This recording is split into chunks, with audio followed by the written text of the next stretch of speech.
Good morning, students. Today we're talking about the West between the wars, the rise of dictatorial regimes. Hello guys, Mr. C here, and today we're studying the rise of dictators.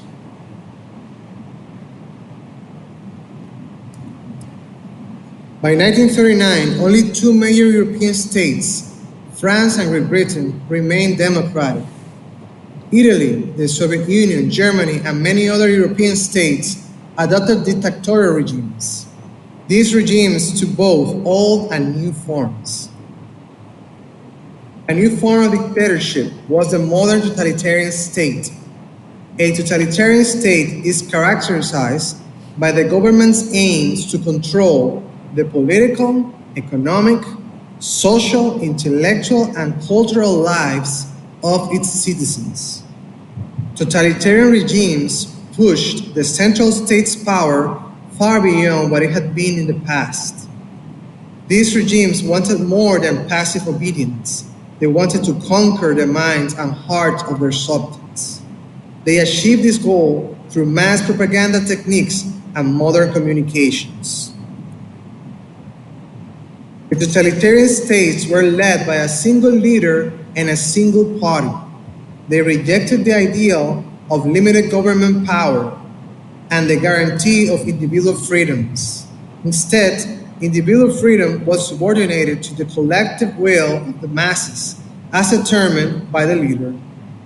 The masses were expected to be actively involved in achieving the state's goal. Fascism in Italy. As a political philosophy, fascism glorifies the state above the individual by emphasizing the need for a strong central government led by a dictatorial ruler. In a fascist state, the government controls the people and stifles any opposition. By 1922, Mussolini's movement was growing quickly. The middle-class fear of socialism, communism, and disorder made the fascists increasingly attractive to many people. Mussolini knew that many Italians were still angry over the failure to receive more land from the peace treaty. He knew nationalism was a powerful force and demanded more land for Italy. Mussolini converted thousands to the fascist party with his nationalistic appeals. In 1922, Mussolini and the fascists threatened to march on Rome if they were not given power. Victor Emmanuel III, the King of Italy, gave in and made Mussolini prime minister. Mussolini used his position as prime minister to create a fascist dictatorship. He was made head of the government with the power to make laws by decree. The police were given unrestricted authority to arrest and jail anyone for either political or non-political crimes. In 1926, the fascists outlawed all other political parties in Italy and set up a secret police, known as the Obra. By the end of the year, Mussolini ruled Italy as Il Duce, the leader. The fascist state. In spite of his attempts, Mussolini never achieved the degree of totalitarian control seen in Hitler's Germany or Stalin's Soviet Union. The Italian Fascist Party did not completely destroy the country's old power structure.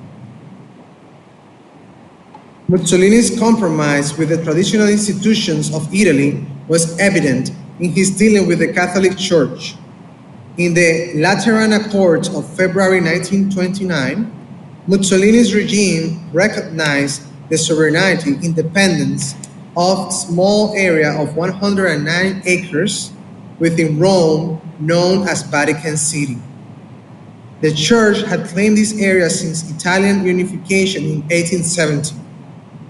Mussolini's regime also recognized Catholicism as the sole religion of the state. In return, the Catholic Church urged Italians to support the fascist regime. from Russia to the USSR. During the Civil War in Russia, Lenin had followed a policy of war communism. The government controlled most industries and seized grain from peasants to ensure supplies for the army. When the war was over, peasants began to sabotage the communist program by hoarding food. Moreover, drought caused a terrible famine between 1920 and 1922. As many as 5 million died. With agricultural disaster came industrial collapse. By 1921, industrial output was only 20% of its 1913 level. Russia was exhausted. A peasant banner proclaimed, "Down with Lenin and horseflesh, bring back the Tsar and pork." As Leon Trotsky said, the country and the government with it were at the very edge of the abyss. Good morning, students. Today we're talking about the West between the wars. Rise of dictatorial regimes continued. Hello, Mr. C here, and today we're talking about Lenin's legacy, Soviet Union, and Stalin's rule. Lenin's new economic policy. In March 1921, Lenin pulled Russia back from the abyss. He abandoned war communism in favor of his new economic policy, NEP. The NEP was a modified version of the old capitalist system. Peasants were allowed to sell their produce openly. Retail stores, as well as small industries that employ fewer than 20 workers, could be privately owned and operated. Heavy industry, banking, and mines, however, remained in the hands of the government. The Soviet Union. In 1922, Lenin and the communists formally created a new state called the Union of the Soviet Socialist Republics, USSR. The state was also known as the USSR, its initials, or as the Soviet Union, its shortened form. By that time, a revived market and a good harvest had ended the famine. Soviet agricultural production climbed to 75% of its pre-war level. Overall, the NEP saved the Soviet Union from complete economic disaster. Lenin, however, intended the NEP to be only a temporary retreat from the goals of communism. Lenin died in 1924. A struggle for power began at once among the 7 members of the Politburo, the Communist Party's main policy-making body. The Politburo was severely divided over the future direction of the Soviet Union. One group, led by Leon Trotsky, wanted to end the NEP and to launch Russia on a path of rapid industrialization, chiefly at the expense of the peasants. This group also wanted to spread communism abroad. It believed that the revolution in Russia would survive only with new communist states. Another group in the Politburo rejected the idea of worldwide communist revolution. Instead, it wanted to focus on building a socialist state in Russia and to continue Lenin's NEP. This group believed that rapid industrialization would harm the living standards of the peasants. Stalin and his 5-year plan. These divisions were further strained by an intense personal rivalry between Leon Trotsky and another Politburo member, Joseph Stalin. By 1927, Stalin had the upper hand. By this time, he had removed Trotsky and several other Bolsheviks from the Communist Party and the government. Trotsky fled the country and was murdered years later, most likely on Stalin's orders in Mexico. With Trotsky and most of the old Bolsheviks out of the way, Stalin was free to establish a powerful dictatorship. He seized all power for himself and curtailed the freedom of the press. Now, literally, no one could oppose him or speak out against his policies. Stalin made a significant shift in economic policy in 1928 when he ended the NEP. That year, he launched his first 5-year plan. The 5-year plan set economic goals for 5-year periods. Their purpose was to transform Russia virtually overnight from an agricultural into an industrial country. The first five-year plan focused on production of military and capital goods, goods devoted to the production of other goods such as heavy machines. The plan quadrupled the production of heavy machinery and doubled oil production. Between 1928 and 1937, during the first two five-year plans, steel production in Russia increased from 4 million to 18 million tons per year. The cost of Stalin's program. With rapid industrialization came an equally rapid collectivization of agriculture, a system in which private farms were eliminated. Instead, the government owned all the land, and the peasants worked it. The peasants resisted by hoarding crops and killing livestock. In response, Stalin stepped up the program. By 1934, 26 million family farms had been collectivized into 250,000 units. Collectivization was done at tremendous cost. Hoarding food and slaughtering livestock led to widespread famine. The Ukraine region was the center of this famine. Estimates range from 2.4 to 7.5 million Ukrainian deaths out of 10 million total in the Soviet Union. Some scholars consider the famine a deliberate move by Stalin. This terror famine was meant to cripple the movement for Ukrainian independence. Stalin's program had other costs as well. To achieve his goals, Stalin strengthened his control over the party. Those who resisted were sent into forced labor camps in Siberia. During the time known as the Great Purge, Stalin expelled army officers, diplomats, union officials, intellectuals, and ordinary citizens. About 8 million were arrested and sent to labor camps. They never returned. Others were executed.